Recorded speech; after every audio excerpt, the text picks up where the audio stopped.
This week on Cross Section, we talk a little bit about Burnham and Braverman. We talk a bit about Bethel and Bowles. We talk about Trump and ICE. But really, what we do this week is pull back the curtain on these big stories to find out, well, what's really happening behind the scenes? What are the trends that are going on in our culture, in our society? How do we understand them? Are we in an era of change? Is it a change of era? How do we understand this moment we are in? And perhaps most importantly, how as Christians do we respond to everything that's going on around us? Welcome to Cross Section. Look, every week we discuss what's happening in the news, but today we wanted to kind of maybe go a little bit behind that, moving not to panic, not to prediction, but to kind of discerning what's happening in these stories, acknowledging some of the chaos and the confusion out there, seeing if we can identify some of the trends beneath that. But we are going to start with some stories because, again, we want to unpack those and see what's going on. Let's pull behind the curtain right from word go is to say that we normally throw some stories in the mix. We normally have an outline. I apparently have wrecked this one, so it's all my fault if this doesn't go well. But I'm going to own that right up front with you all. So we're going to start with the stories and then we're going to pull behind and see if we can see a little bit deeper what's going on. Danny, I'm going to come to you with a story that caught your eye this week on Labour leadership. The Labour leadership, Andy Burnham, is not running for the by-election in Greater Manchester after the Labour's National Executive Committee ruled that he would not be given a special permission. They had to give him permission because he is a sitting mayor, but it means he cannot stand down as the mayor of Greater Manchester and run in this by-election. Now, obviously, this ties into what has been dubbed the psychodrama. I believe that was Shabana Mahmood who used that phrase, of whether he is really running for Parliament in order to position himself to run as a contender for the Labour leadership, should things go badly for Keir Starmer and the Labour Party in May's election. But he's been stopped from running. Keir Starmer doesn't have this rival in Parliament in the coming months. Andy Burnham has to focus on being the mayor of Greater Manchester for another 2 years. And you could say, oh, that's all over.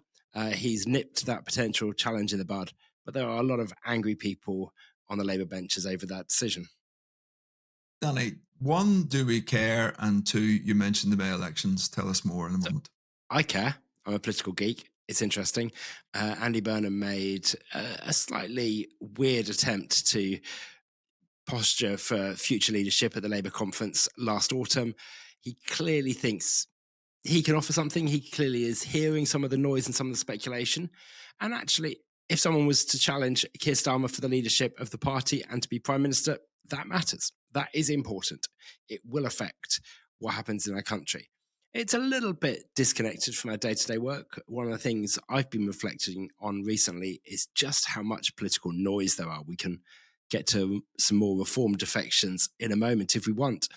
But it is. Today, as we're recording, it's 100 days to the elections that are taking place in May, elections to the Scottish Parliament, the Welsh Parliament, and to local elections all over England. But quite a few of those local elections, local mayoralties, have actually been cancelled due to boundary changes, supposedly. And I think sorry about that. I think what the May elections are also going to show is how politically homeless so many people are going to feel, both locally, both within kind of Holyrood and also within the Senate Parliament elections. And just coming back to Andy Burnham, and on one level, it's for the political geeks amongst us, I do include myself, it's interesting to know how does the Labour Party, parliamentary party within Westminster, navigate tensions with, one, Keir Starmer's leadership, but also Andy Burnham does something different in terms of, I was in an event that he was speaking yesterday around kind of Greater Manchester, what he's done there in terms of bringing in vocational training. He is a very meta-narrative. He's good at ideas and he's good at communicating them. And even as a result of the outcome of not being selected to run in the by-election, he gave deindustrialisation, he gave a 3-point plan of what the Labour Party UK-wide needs to be speaking into this cultural political crisis, which is something that Keir Starmer has been challenged as not being able to do effectively. So on one level, is it relevant? No, but definitely for communities across the nation, these May elections are, how do I vote? And if you're a Christian, how do I faithfully place my vote, given there's so much psychodrama in quite a lot of political parties at the moment? Andy Burnham is popular. Yes.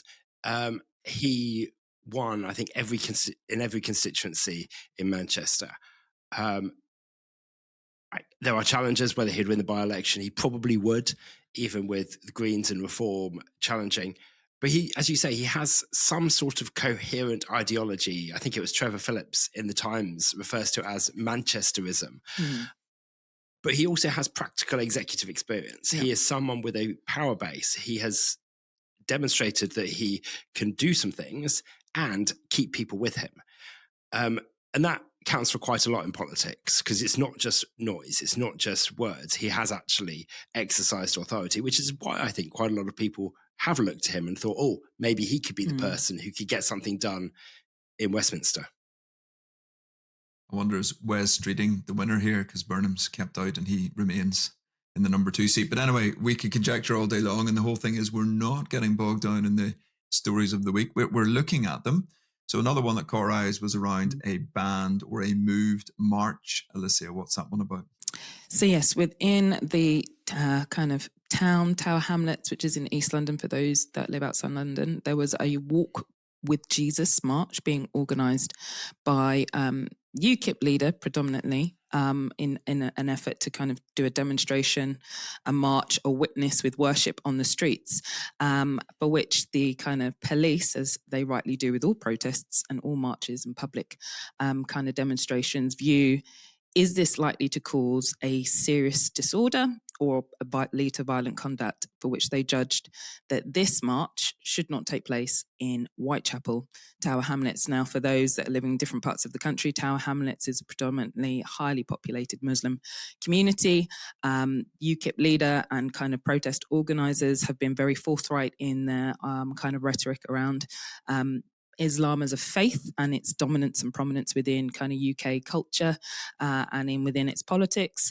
And even though the march is called A Walk with Jesus, he previously has, which I can't remember the previous name, has organised a march calling very much the decolonisation of Islam in UK society. So I think the Met Police were nervous around this. And I think it's important that I actually agree with the Met Police's decision on this, because what they said is, we're not disagreeing with the principle of the march, Walk with Jesus. We're disagreeing with the idea that you would do this within this community when there's been a history of violence and tension between the Muslim community that come out in strong force to that. And I think the important thing here is not just that they weren't disagreeing with the principles of the march, they were disagreeing with the people who are promoting the march, combined with the principles, yes, combined with the locations. It was that combination of factors. It was the past experience of the people who are involved in this and their very virulent attitude against Islam in British society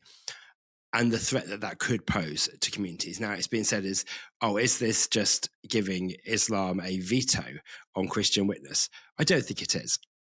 I've heard police figures say that their mentality is that they want to facilitate protest. Banning protest is a very last resort. Reorganising and kind of, even when things take place in central London, they'll often put marches in different particular places to ensure they reduce disruption, reduce risk of confrontation. So some of that management is the day-to-day work of policing. I think in this situation, the particular combination of factors of who was involved, what their past record was, and what they were likely to be doing and where they were likely to be doing it, did combine to lead to a threat of disorder. Now, I think that there is potentially wrong on both sides. The fact that some people might respond violently, it's not justifying such a violent response, but nor is it saying that people should be able to act with impunity just to be honest, to provoke such a reaction. Well, look, and Danny, this takes us into the kind of Christian nationalism area. You have a piece out. We'll do your publicity for you in Christianity magazine on Christian nationalism, a deep dive. What's wrong with Christianity? Sorry, what's wrong with Christian nationalism? Not what's wrong with Christianity magazine. That's what's hosting it. And so people can check that out as we explore and do a deep dive on that particular area. I mean, the protests, we've seen big stories this week in terms of ICE in America. We've seen another fatality in Minnesota around that. And it seems like a change in tact from Donald Trump. The other two stories that caught my eye was the Bethel story. So for some people, that's very big. Bethel worship, Bethel church, a big story where they have now publicly acknowledged mistakes and failures around a particular prophetic minister, Sean Bolts. So again, I suspect half our listeners are going, what's that story about? And the other half are like, oh yeah, I've been watching and following that. Bethel's music is incredibly influential. One of the things they said in this statement was that this guy was using data mining of social media to help influence his prophetic words that he appeared to be giving people. There were also allegations of sexual misconduct. And Bethel seemed to be maybe covering is too much, but they certainly weren't as public as they could have been about where the issues were here. And again, I think the reason this is interesting and important is that the music aspect of Bethel has been separated out.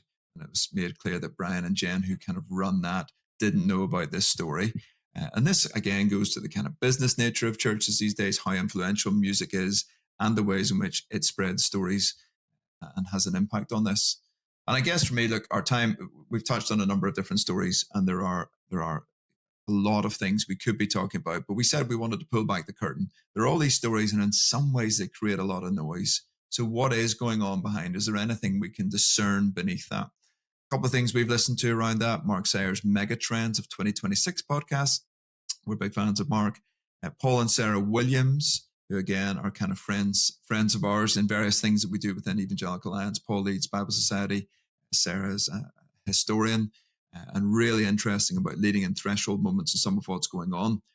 Danny, I know you've listened to the mega trends. Mark threw out quite a number of big structural shifts, big things going on around criminality, around debt, around tech, around authoritarianism. Any standouts for you on those kind of mega trends of 2026 as we look at what are the bigger underlying themes? So I think the standout comment that he made was, what if the populists become unpopular? And that really struck me as one of the challenges. I referenced the fact that Reform gained another former Conservative MP, Suella Braverman, this week. This idea that the populists have been on the rise, and that's happening across the globe. But what happens when they become unpopular? What happens when the structural societal issues that are facing many, many countries around the world, when they come into power and when they have to deal with these problems and they can't, or they pursue policies that are contradictory or challenging, what happens when they become unpopular? Do we revert back to the mainstream politics? Do the populist parties become mainstream parties? I think this is the tension that we're seeing in the UK with Reform, is that you've got the hardline radicals that want to keep Reform as the populist protest party, and the others that think we've got to get to 35% in the opinion polls so we can win an election and govern. And by doing that, that means widening out the appeal, but you're going to upset some people. So, and then the question is, well, actually, if they become unpopular, do people go further to the further extreme? There have been people who have left Reform to start their own movements. I think Advance UK is one that I know is getting a bit of prominence. So I think that is one of the ideas that really struck me, particularly listening to him. The other thing, and we were talking about this earlier, was it was really quite gloomy. Pretty much everything that came up in these megatrends was bad. And that is a kind of a heaviness to this, that when we look around the world, when we try and analyze what's going on, it's always easy to see the bad things that are happening. And it's perhaps a little harder to see, well, what might be the positive trends that are happening in society. Are there positive trends? There's a question for you, Peter. Well, I think where I resonate with Mark was less on these positive trends is the instability. It is the rise of authoritarianism in response. Like, there is widespread anxiety, anger, and disillusionment. There is instability on a global scale. We talked last week around Greenland. We talked before about Iran, Venezuela, Ukraine. So you see this constant instability. You see it now internally in countries. So you see the ICE situation in America. There's deep instability internally now on the ground. There's been talk here for a while about the political fracturing and instability that hasn't gone to the streets in general, though we've seen some summer riots in various locations. We've seen a sense of edginess around whether it could bubble over into something more, and it has on occasion, but not wide scale. And then I think the big tech story in behind that is AI a bubble or a boom? I mean, are we going to see it bubble out? There's lots of talk around that. Or is it just about to really accelerate and absolutely change the job scene? And there are conflicting narratives around that. And you put those things together, and what you do see then is that natural inclination, I think, a lot of people to be anxious. And that leads to fear. You go into tribes. You say, who are the people I can go with? So you get stronger tribal identification. We see that politically. So it's not broad anymore. It's smaller and kind of going deeper in those tribes. Or you see a withdrawal and people just say, there's just no point in voting. It doesn't make any difference. There's no point engaging in political parties. And so you see people stepping back. And those are definitely stories I'm bumping into. People who are going hard after a party and saying, I'm with these guys. That's my tribe. I want to associate with them. Or all of this is just chaos and carnage and I have no interest in engaging. And for me, that teases up a little bit to some of what Paul and Sarah were saying in a talk they gave. And people more generally are talking about this. Are we on a kind of threshold moment? Are we on a bigger change? So what's the articulation of that? Mark Sayers has called it grey zone. Now, Mark has said we're almost through the grey zone, then maybe we're back in it. But this is a bigger transitional moment, maybe on a 50, 70, 100-year horizon of a bigger change that's going on. And Paul and Sarah would argue, Paul and Sarah Williams, and I think other people, that we are on a threshold moment and that it'll be a while before we see all that's going on. But we have had this period of stability, 70 years of kind of the UN and international law and all these things. And a lot of that is shifting in this moment. And I do think we're in some sort of threshold moment of deeper change. I think that's incredibly spiritually challenging and an incredible opportunity. I think the one thing in kind of playing catch up with particularly Paul and Sarah's kind of teaching and framework around this, I was really drawn by what Sarah was talking and really challenged that. The temptation for the church in this moment, and I think we're seeing it in the natural, is that there's so much instability, there's so much chaos now. There are people who are in positions of leadership where they need to act. The Prime Minister needs to act to bring order on the streets. The government needs to act to stabilize the economy and kind of work and public sector and responding in those ways so that we don't see civil unrest.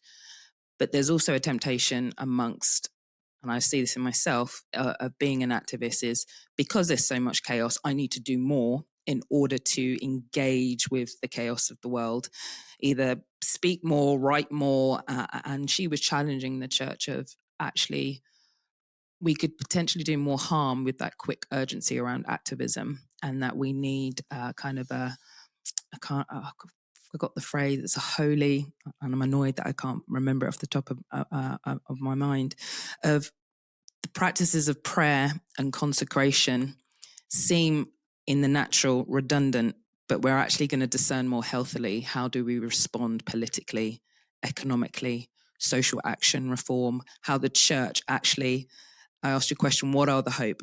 In the world, there is nothing, but the church has been called to be people of hope, that we are prisoners of hope, that we don't lose sight of our eternal destination, but also the reality of kingdom coming to earth. But if we get busy before we've consecrated ourselves and been prayerful and sought the Lord in what does it mean for me who might be a doctor or me who's a teacher or me as a parent to respond in this moment. We all need to discern how the Lord is asking us to respond, and then collectively in our churches, what does that look like community-wise? And I found that a refreshing challenge of the discernment point that you've raised previously, but also for the church to not move into activism in this moment, but it's to be slightly slower in our activism being prayer and consecration, where we will then learn what we need to do and respond in rebuilding a lot that's broken at this moment of time. I wonder, was that phrase the holy discontent that I think we talked about before? But may not be. But there are three ways in which Paul and Sarah were talking a little bit about this: the personal, the communal, and then the societal.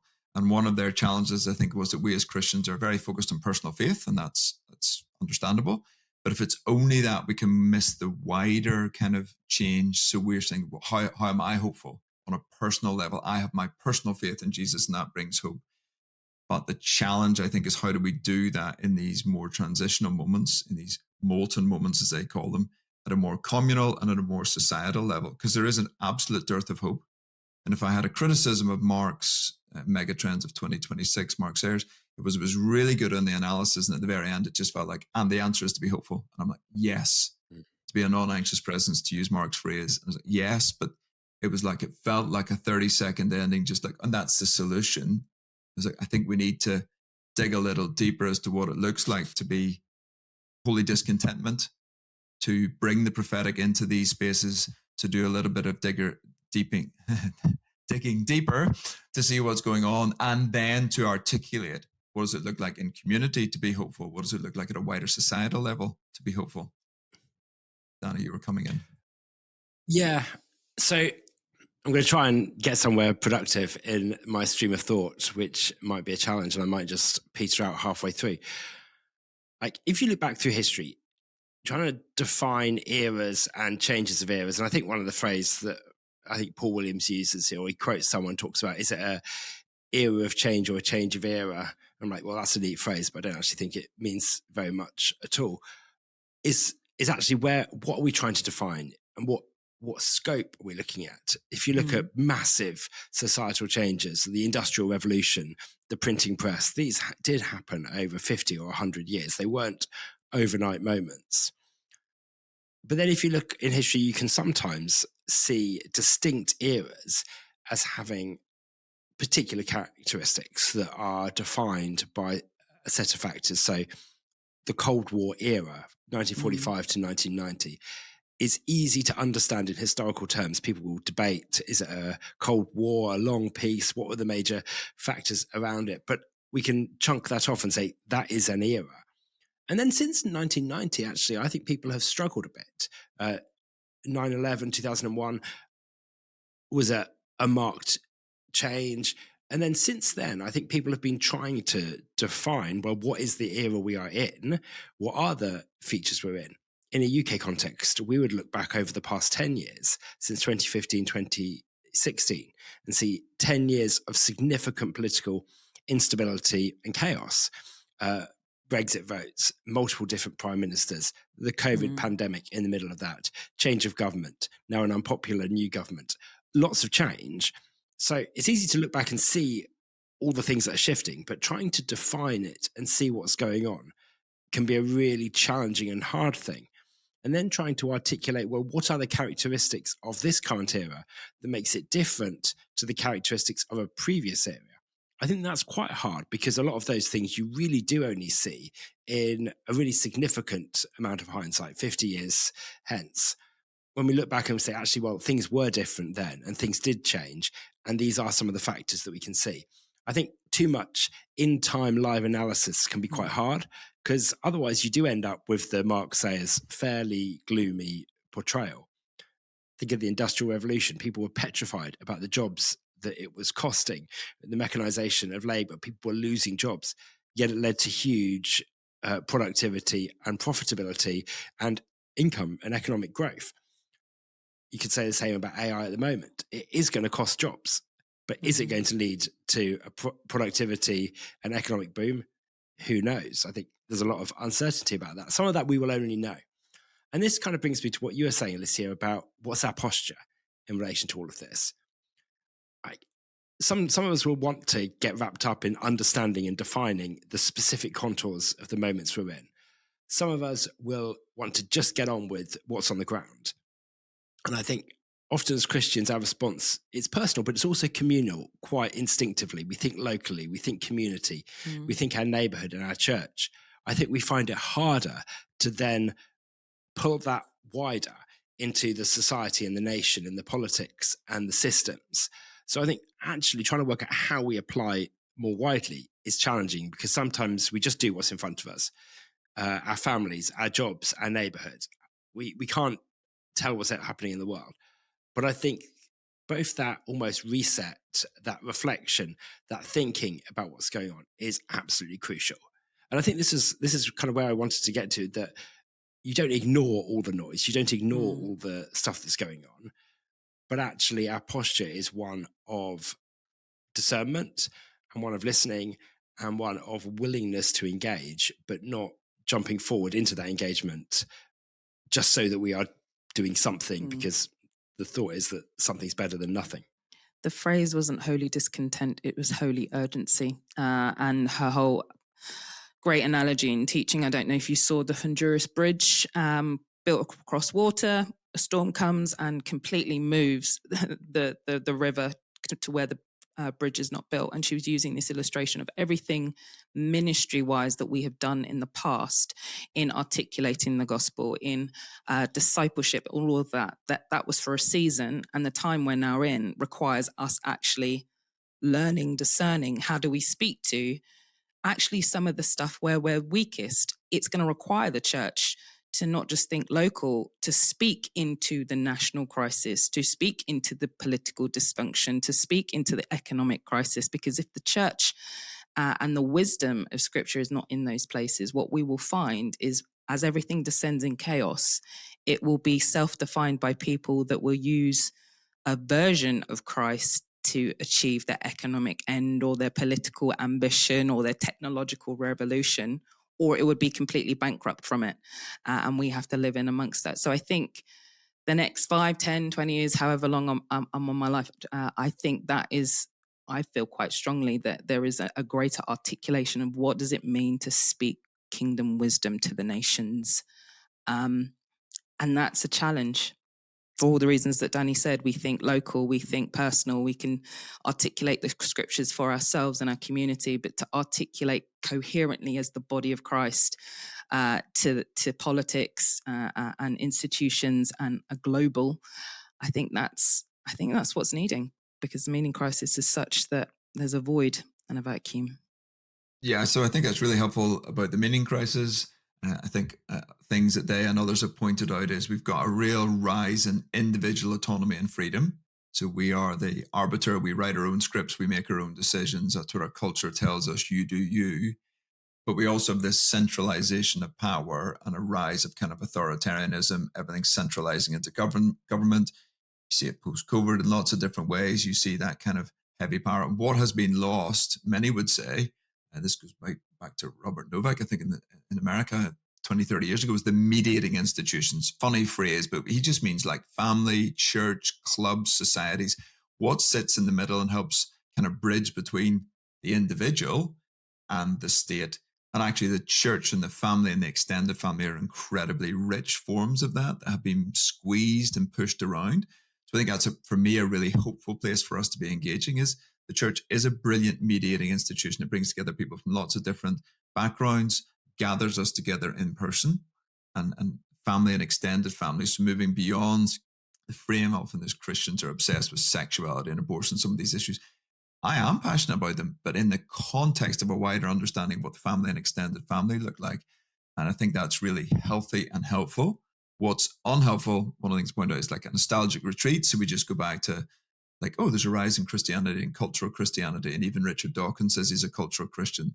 I don't want to go back to that. And some of the people claiming we just want to return to Christian values without explaining what that is, or the kind of almost uncritical assimilation, Christian nationalism, some aspects of that, like, oh, there's some Christian stuff here. Let's just package that all together and say, great, let's get behind it.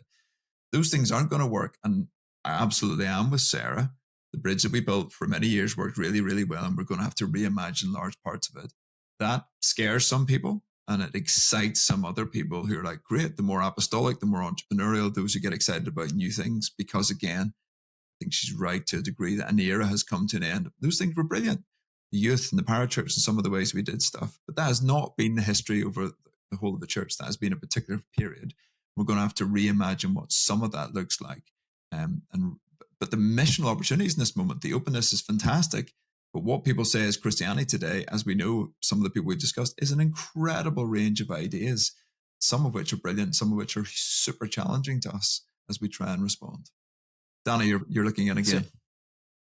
Yeah. Well, partly because there's two different things I wanted to come in on, and that's always a dangerous thing. I think there is some radical rethinking that's going to happen over the next 5 to 10 years over church institution structures, and not so much the local church. I'm much more thinking of that parachurch thing, whether it's Christian events, Christian organizations. There's a lot of challenges that organizations are facing, events are facing. And effectively, well, many of these exist to resource the church and Christians. Well, actually, what is needed for the next generation? So I think there's some really big questions, and I think that could be a time of significant change. I don't know where that's going to go, but I think I see some of some of the hints that we are entering a period of significant shift around that. I think the other thing that I was thinking about just earlier in what you were saying is around these mediating institutions, that the typical national government response is to try and solve a problem. And the one that really strikes me is breakfast clubs for small children. Children who have breakfast do better at school. It's just, the statistics show that when children go to school hungry, they struggle to concentrate, they don't engage and achieve as well. That's fine. So the solution then is to provide breakfast clubs for everyone. Is that then a sign that the government are dealing with an urgent social problem? Or is it a sign that they are undermining a vital mediating institution in the family? Well, it kind of might be a bit of both. And for a lot of families, as a parent of young children, actually practical considerations about childcare and dropping people off at school often play a part. It's not ideal, but it happens.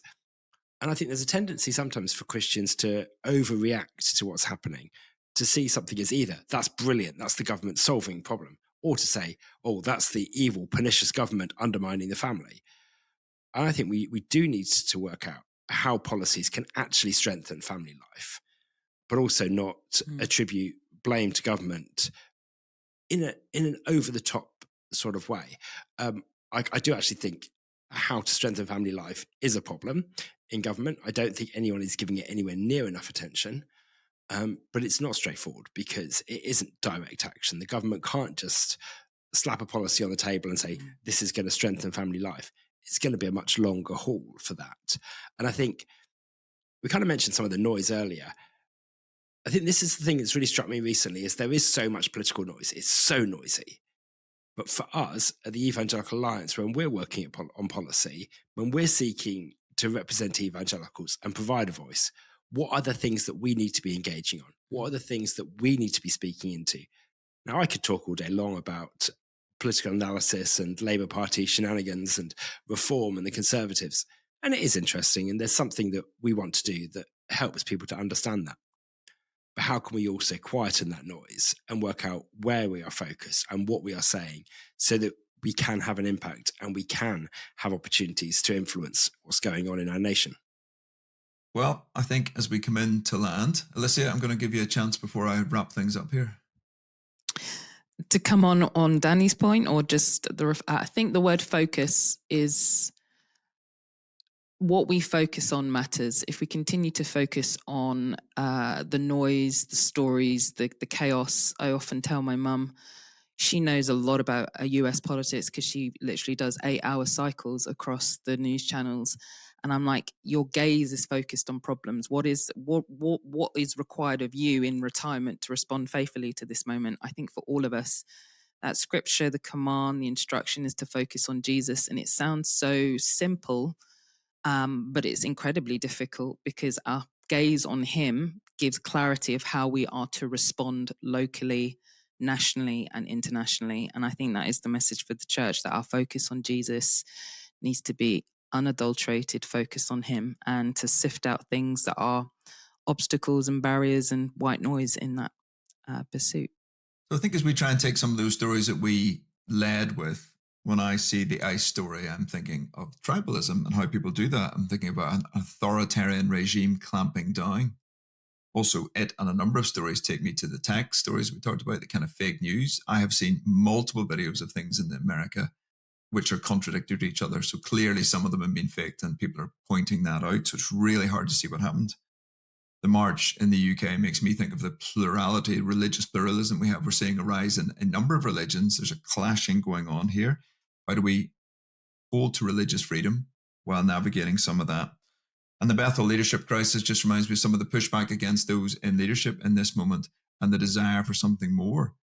People are drawn to some of what happens in that environment because of the supernatural. I do think we do need to navigate in that way. I love Daniel. I return to him quite often in these moments to say, we've got to understand what's happening culturally and see these stories and see what is going on. But we have to be able to pull back the curtain. And Daniel literally is interpreting the nightmares of Nebuchadnezzar, the nightmares of the age. And that's part of what we try and do in these moments, is see what is happening. What are the fears that are being stoked in these moments?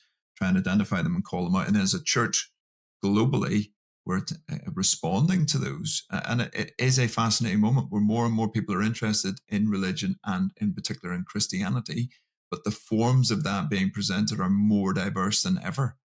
And so how do we fix our eyes on Jesus in this moment? How do we do that interpretation and bring supernatural insight, bring the prophetic, bring those insights from our times in prayer and our times with God each day at a personal and a communal level? So it's more than just Jesus and me, but it has an impact wider than that. And how do we navigate all that? That is what we're attempting to do in Cross Section. Some of you will think possibly this is one of the best episodes we've ever done, and the rest of you will probably think, what was that madness those guys were on about? We did try and do something different. I'm 100% responsible for that and taking the guys down this pathway. We would love you to like, share, review. If you find this helpful, please do. If you rate it, rank it, and share with other people, that is incredibly helpful for us. If you do have feedback and you're going, oh, that was really interesting, or what were you guys doing, do let us know at cross.section@eauk.org. This is, of course, a production, and part of what we get to do is our work with the Evangelical Alliance. If you have enjoyed it, if you appreciate what we're doing in the show, please do go to eauk.org. There you will see an opportunity to join and become a member of the Evangelical Alliance from as little as £3 a month. And if you do that, and if you do sign up, we would love to send you a book. It's probably good news, people. Great book by Gav and Phil in this moment. Or you can probably request Being Human by Joe and myself. But anyway, you can sign up, become a member. We'll give you a free gift as part of that. And you can support this work from as little as £3 a month. And it helps us do what we get to do in this moment and hopefully help you navigate faith and culture in this journey. Thank you so much for listening. Thank you for joining us. Do let us know what you thought of this episode in particular. And we will see you again next week. Be blessed.